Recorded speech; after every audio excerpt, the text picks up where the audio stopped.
दोस्तों, राजा विक्रमादित्य का नाम आपने भी सुना जरूर होगा। राजा विक्रमादित्य भारत के महान शासकों में एक थे। उन्हें एक आदर्श राजा के रूप में देखा जाता है। वे अपनी बुद्धि, पराक्रम व जुनून के बल पर समस्त आर्यावर्त के इतिहास में अपना नाम अमर किया है।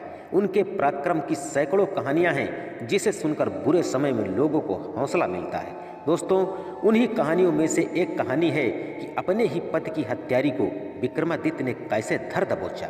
एक बार रात के समय राजा विक्रमादित्य अपने राज्य का भ्रमण कर रहे थे कि तभी उन्हें एक महल से एक मोटी रस्सी लटकती हुई नजर आई। विक्रमादित्य ने सोचा, इस रस्सी के सहारे जरूर कोई चोर ही ऊपर की मंजिल तक गया होगा।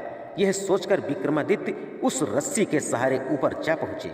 तभी उनके कानों में एक स्त्री की धीमी आवाज पड़ी। तो चोर कोई स्त्री है, यह सोचकर विक्रमादित्य उस कमरे की दीवार से चिपक कर खड़े हो गए। स्त्री किसी से बगल के कमरे में जाकर किसी की हत्या करने को कह रही थी। उसका कहना था कि बिना उस आदमी की हत्या किए आपके साथ संबंध रखना असंभव है। तभी एक पुरुष बोला कि मैं लुटेरा जरूर हूँ, परंतु किसी निरपराध व्यक्ति का जान लेना मेरे लिए संभव नहीं है। वो स्त्री को अपने साथ किसी दूर स्थान पर जाने को कह रहा था और उसे विश्वास दिलाने की कोशिश कर रहा था कि मेरे पास इतना धन है कि बाकी बची जिंदगी हम दोनों आराम से काट लेंगे। इस पर महिला ने उसे अगले दिन आने को कहा। विक्रमादित्य छुपकर उनकी सारी बातें सुन रहे थे। विक्रमादित्य रस्सी को पकड़कर नीचे आ गए और उस प्रेमी युवक का इंतजार करने लगे। कुछ समय इंतजार करने के पश्चात वह पुरुष रस्सी के सहारे जैसे ही नीचे आया, विक्रमादित्य ने उसे धर दबोचा। अपने सामने स्वयं राजा विक्रमादित्य को खड़ा देख युवक थर थर कांपने लगा और अपने प्राणों की भीख मांगने लगा।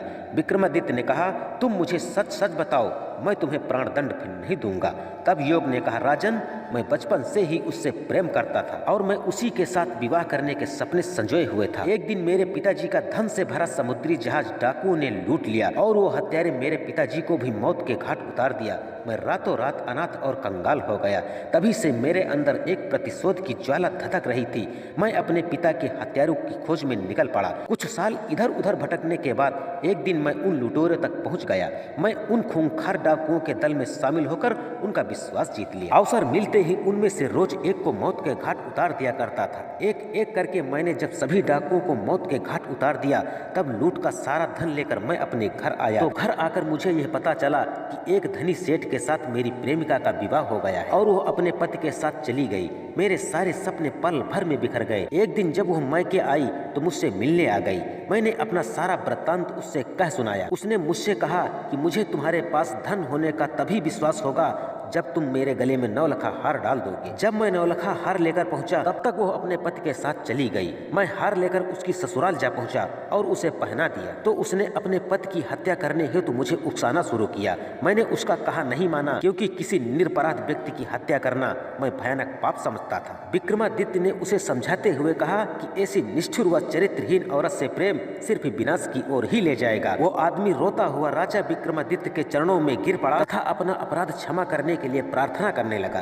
विक्रमादित्य ने मृत्यु दंड के बदले उस व्यक्ति को डाकुओं का अंत करने के पारितोष ढेर सारे पुरस्कार दिए। अगली रात विक्रमादित्य प्रेमी का वेश धर के रस्सी के सहारे उसकी प्रेमिका के पास जा पहुंचे। औरत ने आभूषणों का एक थैला विक्रमादित्य को अपना प्रेमी समझकर पकड़ा दिया और बोली, मैंने अपने पति के खाने में जहर मिलाकर मार दिया है। तब विक्रमादित्य कुछ नहीं बोले तो औरत को थोड़ा शक हुआ। विक्रमादित्य ने जैसे ही नकाबपोश अपने वस्त्र हटाए तो किसी अन्य पुरुष को पाकर वह जोर जोर से चोर चोर कहकर चिल्लाने लगी तथा विक्रमादित्य को अपने पति का हत्यारा बताकर विलाप करने लगी। विक्रमादित्य के सैनिक और कोतवाल नीचे छिपे हुए थे और वे दौड़कर आए और विक्रमादित्य के आदेश पर उस हत्यारी और चरित्रहीन औरत को पकड़ लिया। उसे ये समझते देर न लगी कि वेश बदलकर आया हुआ पुरुष कोई और नहीं बल्कि स्वयं राजा विक्रमादित्य है। औरत ने उसी वक्त विष की शीशी निकाली और विष पान कर लिया। उस हत्यारी ने उसी पल अपने प्राण त्याग दिए और विक्रमादित्य वापस अपने महल लौट आए। दोस्तों, आशा करता हूँ कि राजा विक्रमादित्य की इस कहानी से आपको सीखने को मिला बहुत कुछ होगा और यदि इस कहानी से आपको कुछ सीख मिली हो तो वीडियो को लाइक और चैनल को सब्सक्राइब अवश्य कर लीजिएगा और यदि इसका पार्ट 2 चाहिए तो कमेंट बॉक्स में पार्ट 2 अवश्य लिखिएगा। धन्यवाद।